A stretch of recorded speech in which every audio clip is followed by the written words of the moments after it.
welcome back. We are back with a new episode of Voice of Canada. Your host, Asphandiar Wadiwalla, my female co-host, Ghada Hamadani. We have a very dynamic, well-known guest speakers today, Harry Dhaliwal ji and Paramjit Suri ji. They are well-known faces here in Canada, in social circles, political circles, and they have served this country and our province, and they are very well-known. Welcome to our show, Harry ji and Paramjit Suri ji. Thank you. Harry ji, my first question to you, one by one, you can answer. This election, which we are going to see on 28th of April, and from tomorrow, advance votes are starting also. So this election is not the normal elections, what we've seen in the past. Now, Canada is in a very, very different position due to tariffs of President Trump. And we need a prime minister who is capable of handling Trump, international issues, trade, at the same time become the prime minister. An indigenous MP won't be suitable for in the current time because Trump has just started his term and he's going to successfully complete 4 years. So in 4 years' time, that guy will be creating a lot of hell for Canada. So what is your intake? So my intake is that, this is a very crucial election, and there are going to be a lot of ends to be tied, especially on the front of international trade. And it is very important to have someone who has experience of dealing with the world leaders and with the big negotiators. Correct. And has an international and global reach, especially as well as far as his approach is concerned. So they should be able to understand every nut and bolt of the economy. And because this is very important, we are already paying the price, giving this country in the hands of someone who did not know how to handle economics. So we don't want to be in the same, even worse situation than we are in. So people are watching. People are very concerned, looking for indications from all the leaders from all the parties that who can actually handle all the issues which are coming facing in Canada future with a like a really sense of responsibility. Very good. So that is important aspect of this election. Paramjit, what is your intake about the current situation for Prime Minister? First of all, Mr. Dhaliwal has come up with very good intake. I fully go with him. This election is happening at a very critical time and with lots of concerns which are not normal in a normal election.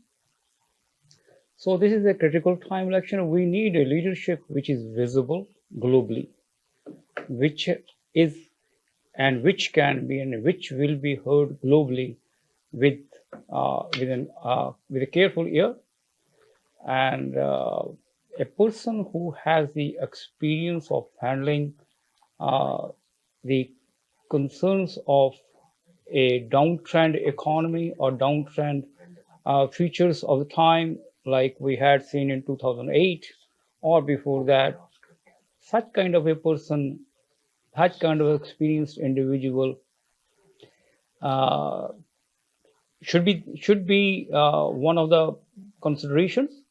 And frankly speaking, all the political parties who are running into this election or in this field and this time, they should have come up with a relevant representation who are qualified to handle, so that we have a very defined choice and option to choose from the political point of view, from all the political parties, and not the regular politicians who work and talk regular politics. We need somebody which is different and which is who has got a global support, global markets is aware of, visibility, who can play with figures. No, that is the situation now, because an indigenous MP Yeah. is not going to be successful with the international issues which has arisen See, against Canada. when people are looking for, because we have to need to understand what are people looking for. People are looking for, they're looking at all the leaders, and they are really focused on what that leader is bringing on the table. Correct.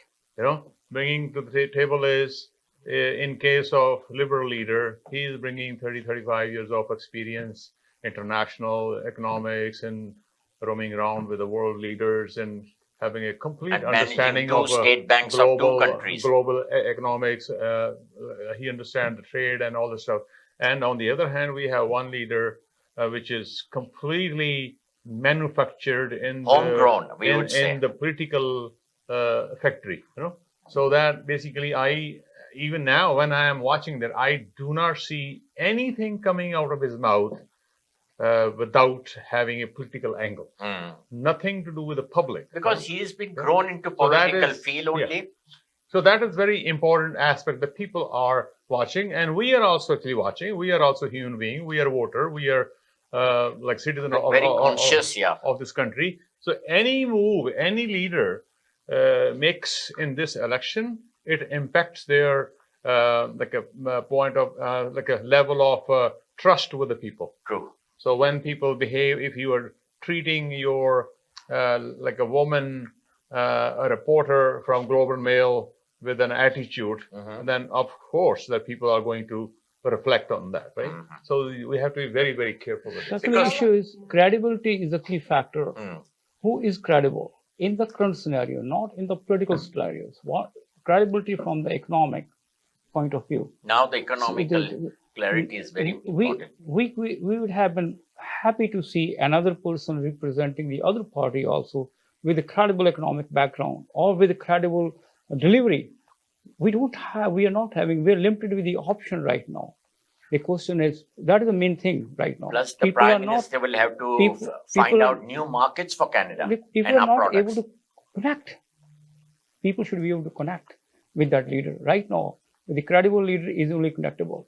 So last night we had a debate. We've seen the four leaders. The French debate. Yes, the French debate. So I wonder if you watched it. So what was the impression, the general impression? You all built.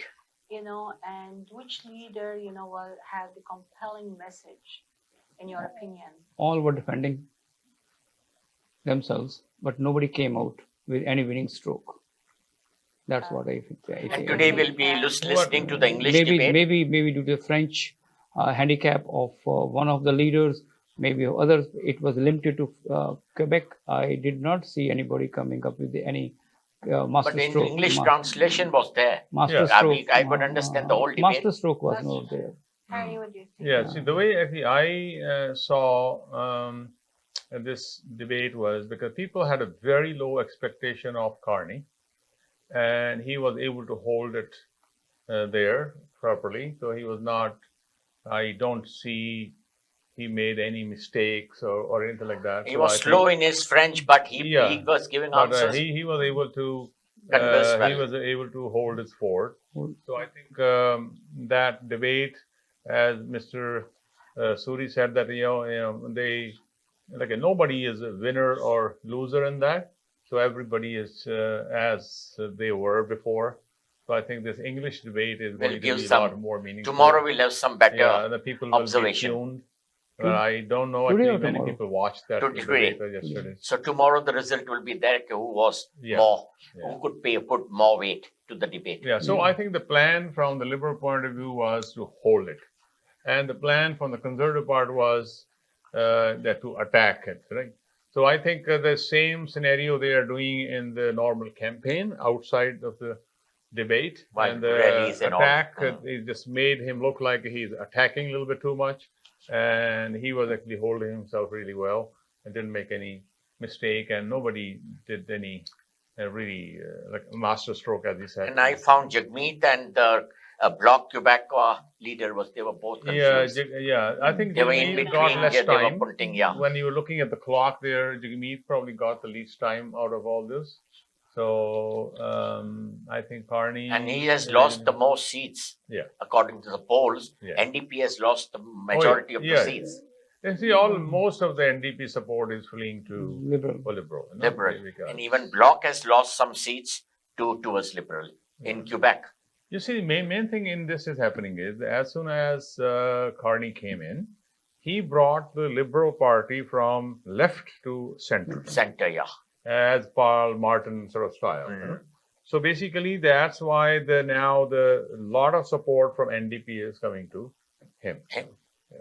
So, and also he's also getting some support from like a loose votes, which is like a not conservative. They are more financial, like a accountable sort of attitude. So those people are also coming to him now as soon as he announced carbon tax issue and capital gain issue and other, I think there was another issue there. So all those targets which actually other party, especially this conservative, like hitting, those targets are not there anymore. So no more, it will become null and void. Yeah, so now they have to re-strategize like how to attack it, and they're not able to come out with a strong attack. Secondly, I could feel yesterday, Carney was able to justify his $500 billion, how he will manage. It's not coming from government, but it is salvaging it to salvage the money and use it for that. That is one of the very sensitive answers which he gave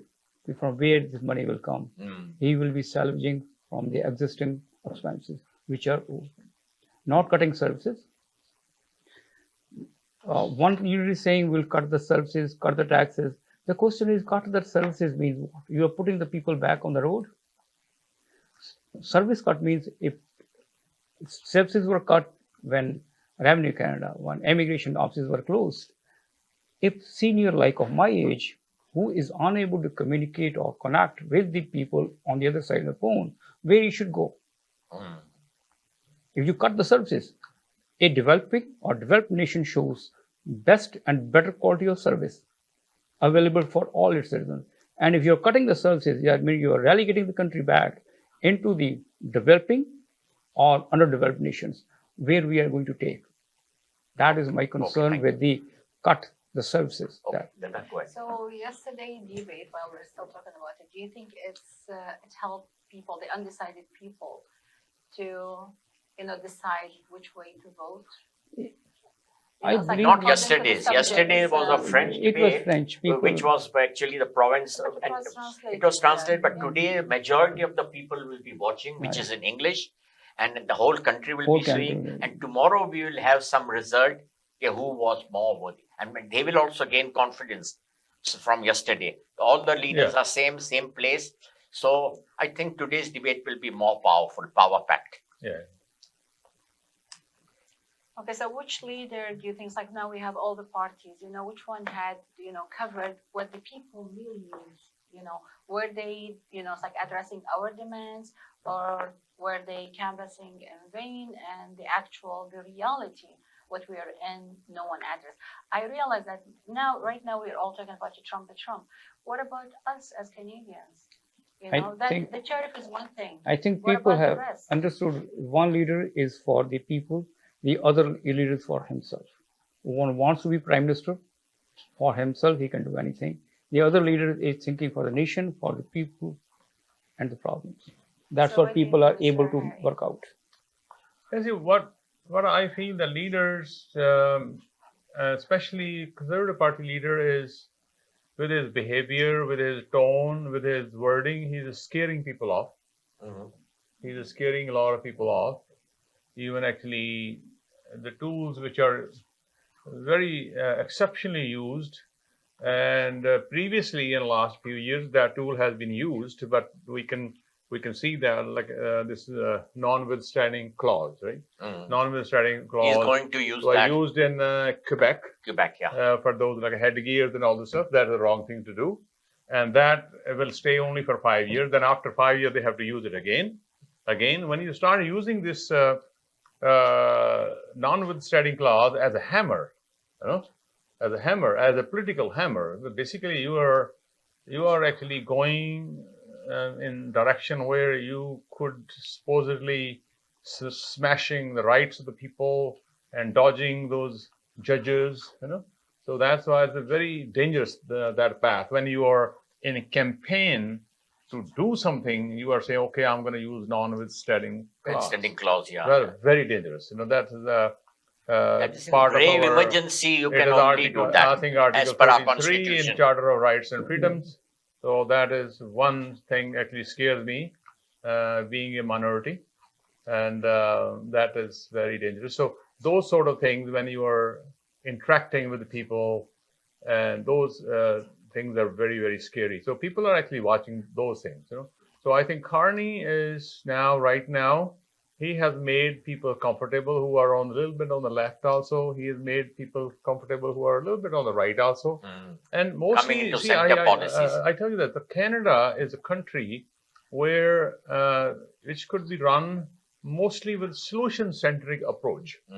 So you are sitting in the center of the political spectrum, and there's no such rule that all the solutions to the problem that we have, they are sitting on the one side of the political spectrum. So all these problems, they sometimes we have to take it from the right side, sometimes from the left side. So we have to avoid the extreme of right as well as the left. So Carney has occupied that space really well right now in people's mind. So I think that's where the campaign is going. And I think, as we all know, that CPC campaign team has been criticized by a lot of people who are coming up to that point famous also. Journalists. So that's why you say they are not taking suggestions really well. They are going on the same path. If they keep on going on the same path, I think the result is not going to be different as we see now. Sorry, there is the campaign team and there is consultant. So where are they? Aren't they communicating with each other, with the leader? So what's going on exactly there in the party, the CPC? Yeah, see, those consultants, when they are running the campaign, they become a campaign team. And otherwise, in their regular life, they are consultants. Right? So not every consultant is going to be involved in like a one campaign. There are going to be some consultants who are not involved in the campaign. They will take position as a journalist. So they have worked with those like individuals in past. They know their temperament. They know everything else. So they will be able to relate the problem the campaign has with the temperament of the team. So that's exactly what is happening right now, and that is very damaging to the team. So right now, conservative campaign team is basically everybody is now criticizing them that they're not listening to suggestions, and that they are losing support. Traditionally, when they had a very strong support, a very strong line of winning in the voters, the 55 plus women and men, and those are the people actually they tend to vote in a very high percentage. So they are actually losing that support really badly. So this shows that they are losing the support because now lately you have seen the leader has brought his wife out. So the wife is also talking to people and all this stuff because they were losing their support. So this is the proof. So it is very interesting, and the result will not be different if you keep on doing the same thing which you have been doing for the last whatever 6 months. I have to say one thing. This team failed to connect all the dots of conservative principles. Conservatives at the provincial levels are called progressive conservatives, and federal level we are Conservative Party of Canada. They failed to connect federally and provincially. When Harper won his campaign, he had connected federally, provincially, even municipally. Municipally, hardcore liberals like Hazel McCallion, she was even there to support him. Unfortunately, the current leadership failed to connect those dots, and they are moving alone. And even the sister party is not connecting currently. That's not And PC. why, in your opinion, Ontario, all the provincial PCs, they are not walking with him. They are not walking with him. What is the reason why they have detached themselves? Sometimes you are arrogant, sometimes you are dictatorial, sometimes you want your way or hit the highway, you are not following the mutual way. You see, in Canadian system, all the provincial political party, they have a liberty to do that because they have a separate entity. Completely and separate. So they have a entity. separate entity. They don't fall in line like that, which we have in some other countries. So they have their own sort of reasons. And they are independent. Yes, they're independent, and they had election recently, and they want to make sure that their image is being preserved, how they are being looked at by people. As Mr. Suri said, they are being looked at as a progressive conservative. So they don't want to be in that area where they are known as, okay, they are connected with the hardcore conservative. That's why. So we'll be taking a short break and we'll be back with you soon.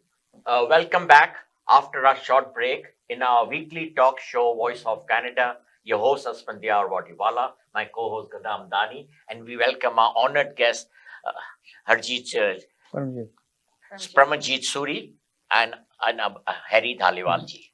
Thank you. Welcome back after a short break. Harry and Paramjit, please inform us that why there were so many discrepancies this time in the nomination process, because we received several complaints from the candidates who were promised, and the bureaucracy just proclaimed the candidates in many writings. At the same time, the party's operatives are also not behaving in a good manner. We have heard lots of complaints of financial irregularities also. This has been not process which is going on from in this election. It was happening even since 2015 onwards or something like that. It has been happening since then, but now this time it is more chronic. What you said, promised, how you can promise somebody? They did. That's the problem. That is the issue. Even a fake pin was given to a candidate, a nomination candidate of a Confederation Club. It was sold at $20,000. And that was an old used pin was given to him. And he was assured that you will be a priority nomination candidate. And in the end, he was just shown I will say exit. Democracy is at crossroads. It's a challenging point. We are not getting the right candidate. See, a true candidate who actually works for people, for the people, by the people is like Hazel McCallion, who has not to knock any door. People vote for them. I had seen one of the guys. People are spending now hundreds of $1,000s in election. I had worked with one of the campaigns. He had been MVP. How much was his budget? How much?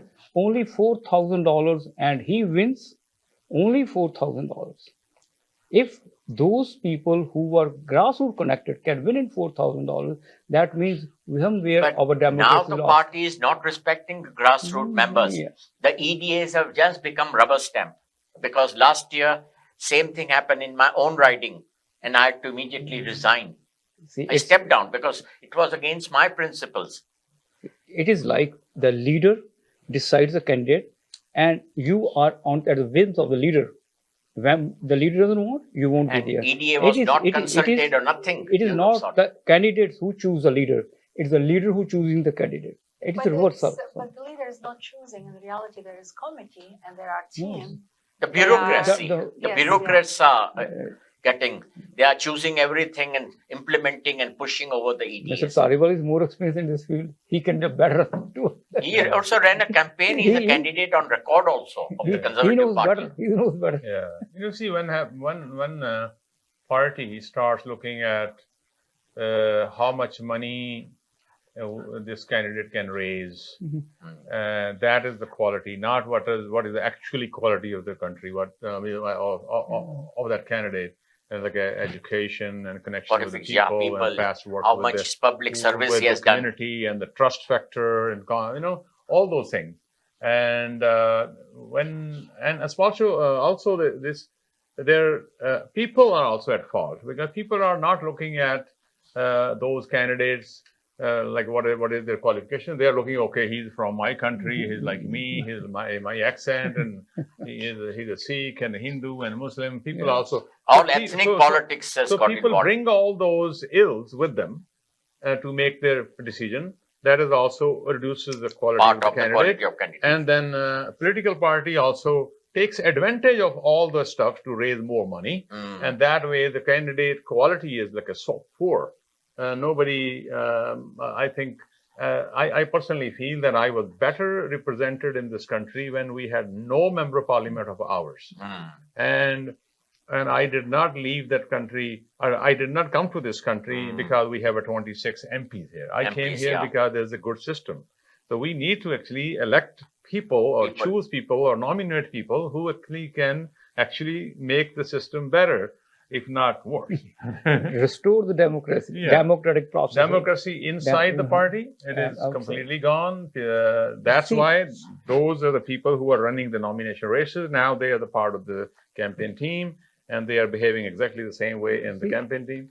So that's why. What's happening is, why if a candidate is running from this riding, why he has to leave the riding? He's for this, he worked in this community. Why he leave this community and goes to the community? Not leave. The bureaucracy decided, and so we will be giving. You'll be fighting from that riding. But that's what is happening. And the person is entirely new. In many cases, especially in GTHA, they did to candidates like anything. They were not respected, nothing of the sort. They took the membership fees, they took all the members from that, and they say, it is not only with the CPC, it is with all the political parties. All I involved. All of them. All of them are same. Because in this, because of the 905 area, majority of the seats are already taken by the Liberal Party. So the opportunity in the Liberal Party to run for the nomination was not there.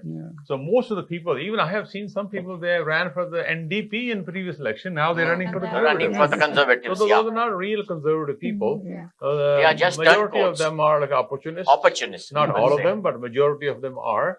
So you can see that. And so that is why when the quality of the candidate goes down, and then everything else after that is slippery slope. Yeah. So, but again, it is, as he said, it is all the parties. Even NDP, Jagmeet is not able to connect with the rural industrial towns just because of that. Because he, in his campaign, when he became leader of the party, he went to Surrey, northeast of Calgary and Brampton, and signed like a 60, 70,000 people. And then he just took over the party. After that, he made some effort to connect with the people or whatever, but he was not able to connect with the people. So he will have the same issue. And he was hanging on the balcony for over a year before he could get elected. But we have to accept one thing. Well, he failed anyway. He was a fourth level party. Fourth level. First was Liberal, Conservative. Third level, fourth was NDP. Being at fourth level, he was able to get his agenda delivered. NDP had Jack Layton also. NDP was very much in power, and they did a good work. Question is of agenda. NDP has from very beginning agenda universal healthcare and dental. Nobody could deliver it. This guy, maybe he manipulated it. He delivered it. Possible for the people. He did for the people. He left it. He might pay the price, but he will leave a legacy. I remember Truro did with hesitant, but he did. The legacy. It was due to the pressure of NDP. So that is why he's hurting now, because he was with the Liberal Party. He supported Liberal government for that while. And that's why now people are also including him, that he was also part of the government. He has to pay the price for that. Even Balram Mulrooney paid the price. He brought in GST, which became global factor. But he said very clearly, when you leave a legacy, you have to pay a price for it. And he's going to pay Harry ji, 2 days ago, you had posted in Facebook a post from Corey Taneke. So some friends and some well-wishers have asked, because they are not very close inside CPC policies. So can you explain in simple words what was the post about? Corey is a very stand-up guy. I know him since when he was 19, 20 years old. He came to my house also with Preston Manning a long time ago. Wow.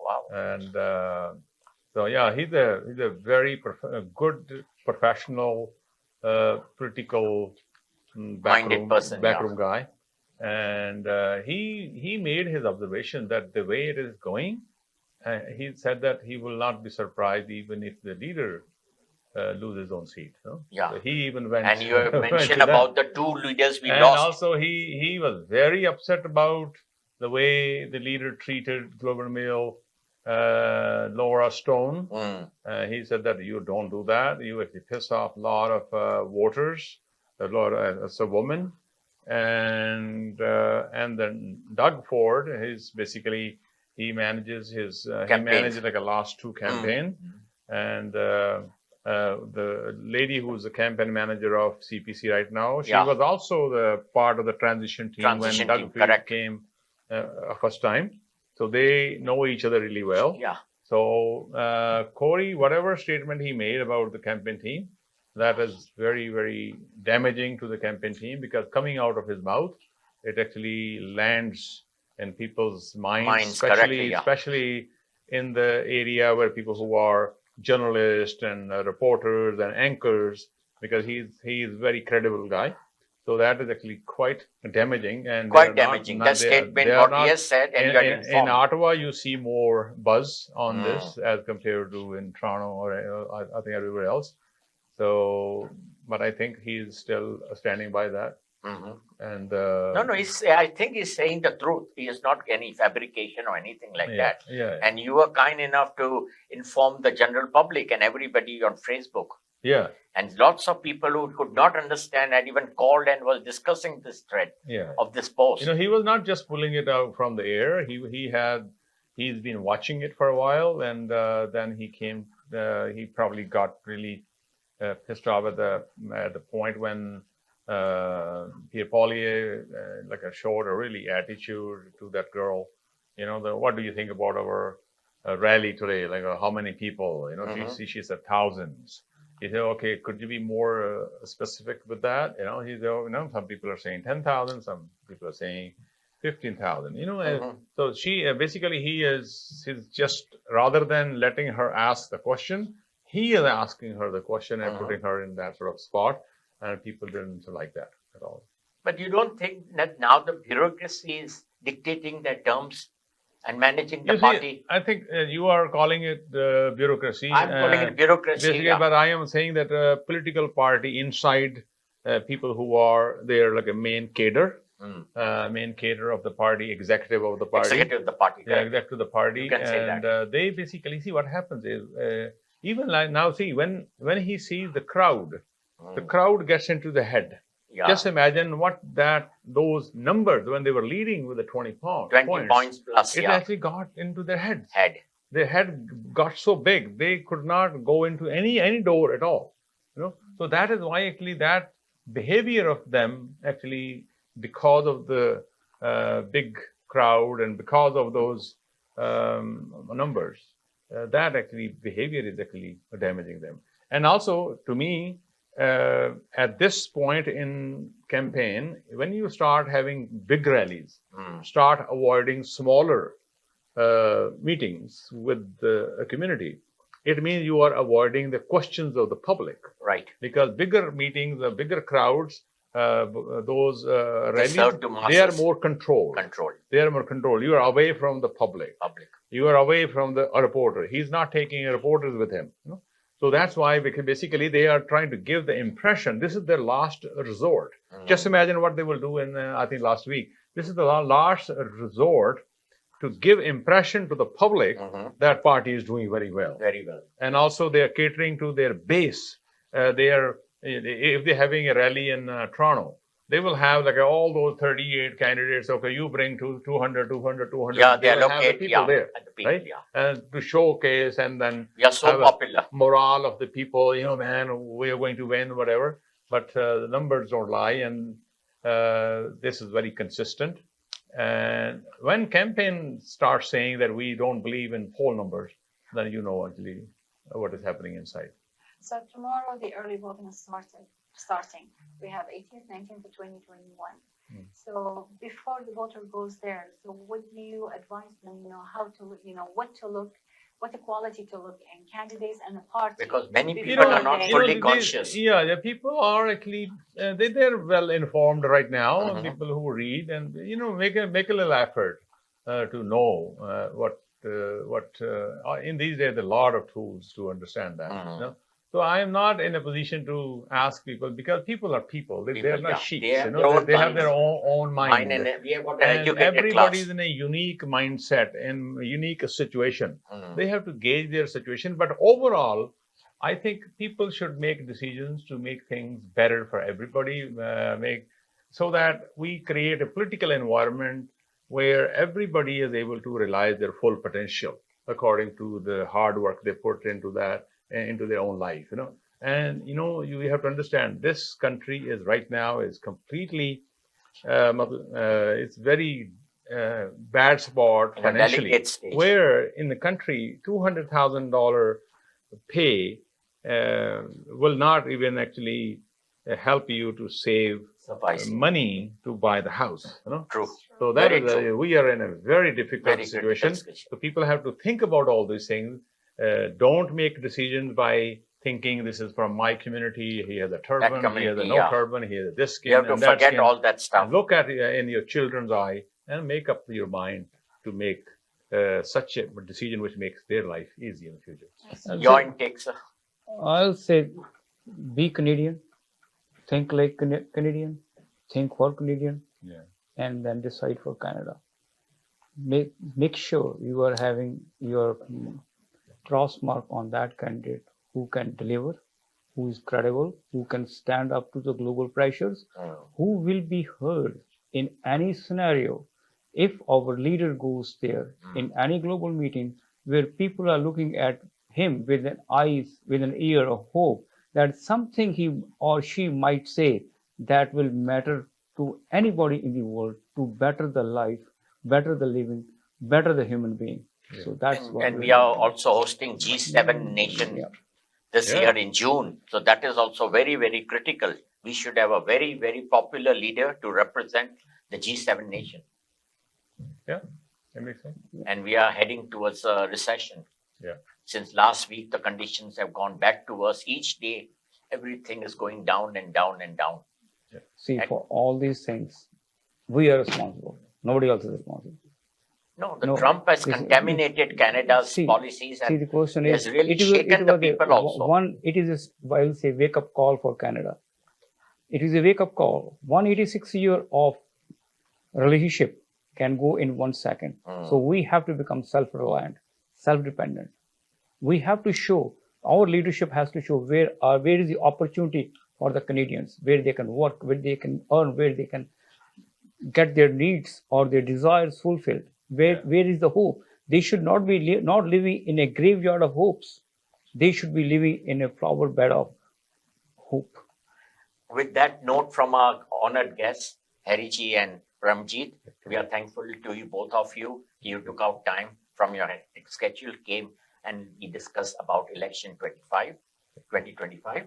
Let's hope for the best. And whosoever who will be voting tomorrow, we should think before we cross and cast our vote. Yeah. Because now the time has come, we need a strong leader who will be able to defend Canada and our sovereignty. Absolutely. Thank you. So with that note, we'll be seeing you next week again with a new show and new guests. We would like to say good night, goodbye. God bless Canada. God save our King. Thank you.